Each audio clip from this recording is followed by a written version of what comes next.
নমস্কার বন্ধুরা, আপনাদের সকলকে আরও একটি গুরুত্বপূর্ণ ভিডিওতে স্বাগত জানাই। আপনাদের জিএসটির নতুন স্ল্যাব আপনাদের চালু হতে চলেছে। 90% বেশি আপনাদের পণ্য আপনাদের আরও সস্তা হতে পারে এবং এখানে কী তালিকায় আপনাদের কোন কোন পণ্যের ওপর দাম কমানো হয়েছে, তো সব কিছু তথ্য আপনাদেরকে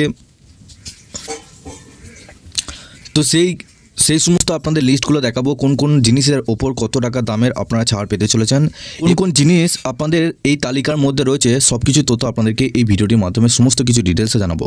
আপনারা অবশ্যই শেষ পর্যন্ত ভিডিওটিকে দেখবেন এবং আপনারা যদি আমাদের এই চ্যানেলে নতুন হয়ে থাকেন, চ্যানেলটিকে অবশ্যই সাবস্ক্রাইব করে বেল নোটিফিকেশানটা অল করে দিয়ে যাবেন। আমরা যখনই নতুন কিছু আপডেট দেবো, আপনারা ওই নোটিফিকেশান বেলের মাধ্যমে আমাদের সমস্ত রকম খবর সবার আগে পেয়ে যাবেন। ডেসক্রিপশনে আমাদের একটি হোয়াটসঅ্যাপ গ্রুপ এবং টেলিগ্রাম গ্রুপের লিঙ্ক রয়েছে, ওখানে অবশ্যই যুক্ত হয়ে যাবেন। ওখান থেকেও আপনারা প্রত্যেক দিন সমস্ত রকম খবর এবং আপডেট পেয়ে যাবেন। দেখুন, এখানে আপনাদের বলা হচ্ছে জিএসটি রিফর্মস, নতুন জিএসটি স্ল্যাব আপনাদের চালু হলে সস্তা হতে পারে 90% বেশি পণ্য। তালিকায় কি? অর্থমন্ত্রী নির্মলা সীতারামন বলেছিলেন যে জিএসটিতে এই পরিবর্তন মধ্যবিত্ত, কৃষক এবং এমএসএমইদের জন্য বড় স্বস্তি প্রদান করবে এবং এটি সহজ স্বচ্ছ কর কাঠামোর প্রদান করবে। বৃহস্পতিবার অনুষ্ঠিত মন্ত্রিগোষ্ঠীর এক বিশেষ বৈঠকে কেন্দ্রীয় সরকার জিএসটি হার যুক্তিসঙ্গত করার প্রস্তাব অনুমোদন হয়েছে। এই প্রস্তাবের অধীনে এখন জিএসটি 5% এবং 18% এই দুটি স্ল্যাবে বিভক্ত হবে, বাকি 12% এবং 28% বাদ দেওয়া হবে। বিহারের উপমুখ্যমন্ত্রী সম্রাট চৌধুরী নেতৃত্বে 6 সদস্যর মন্ত্রিগোষ্ঠীর 5, 12, 18 এবং 28% বিদ্যমান 4টি স্ল্যাবকে 2টি স্ল্যাব দিয়ে প্রতিস্থাপনের পরিকল্পনা গ্রহণ করেছে। 5% কর ভালো পণ্য ও পরিষেবার জন্য, 18% কর মানসম্মত পণ্যর জন্য প্রযোজ্য হবে। সেই সঙ্গে তামাকজাত পণ্যের ওপর 40% হাই রেট আরোপ করা হবে, অর্থাৎ 12 এবং 18% কর স্ল্যাব বাতিল করা হতে পারে। প্যানেল বিলাসবহুল গাড়ির ওপর 40% কর আরোপের সুপারিশ করেছে, যা আগে ছিল 50%।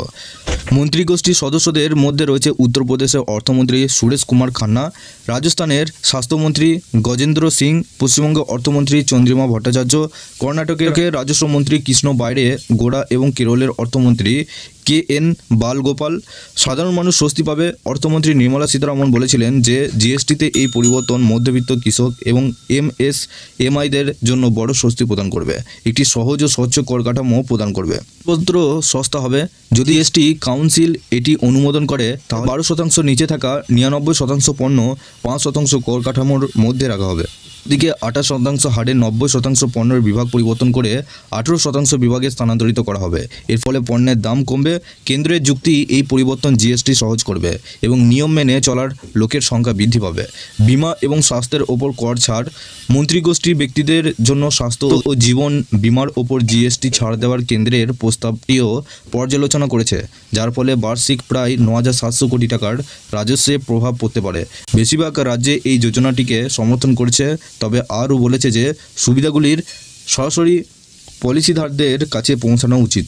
এখনও চূড়ান্ত সিদ্ধান্ত হয়নি, তবে এটি এখনও চূড়ান্ত সিদ্ধান্ত হয়নি।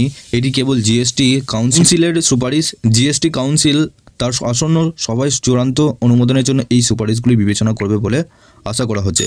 আপনাদের কী সস্তা হতে পারে, কোন কোন জিনিসের ওপর জিএসটি হ্রাসের এই প্রস্তাব বাস্তবায়িত হলে অনেক নিত্য প্রয়োজনীয় জিনিসপত্রের দাম কমে যাবে। নতুন সংস্কার আওতায় 12% কর স্ল্যাবের অন্তর্ভুক্তি অনেক পণ্য 5% কর স্ল্যাবের অন্তর্ভুক্ত করা হবে। এর ফলে টুথ পাউডার, টুথপেস্ট, কিছু ব্র্যান্ড সাবান, চুল তেলের মতো পণ্য সস্তা হওয়ার সম্ভাবনা রয়েছে। এছাড়া প্রক্রিয়াজাত খাবার, স্ন্যাক্স, ফ্রোজেন ভেজিটেবল, কনডেন্স মিল্কও এই পরিবর্তনের পরে সস্তা হওয়ার সম্ভাবনা রয়েছে। মোবাইল ফোন, কম্পিউটার, সেলাই machine, pressure cooker, geyser, iron ও ভ্যাকুয়াম ক্লিনারও সস্তা হওয়ার সম্ভাবনা রয়েছে। 1000 টাকার বেশি দামে তৈরি পোশাক, 500 এবং 1000 টাকার জুতা এবং চপ্পলও সাধারণত মানুষের জন্য সস্তা হবে। আয়ুর্বেদিক ওষুধের পাশাপাশি রান্নার জিনিসপত্র এবং স্বর্ণপত্র সস্তা হওয়ার সম্ভাবনা রয়েছে। এয়ার কন্ডিশনারও সস্তা হওয়ার সম্ভাবনা রয়েছে। স্বাস্থ্য ও জীবন বিমা প্রিমিয়ামও সস্তা হবে বলে আশা করা হচ্ছে।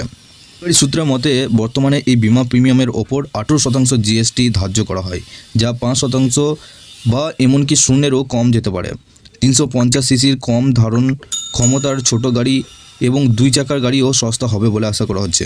বর্তমানে এগুলোর ওপর 28% জিএসটি আরোপ করা হয়।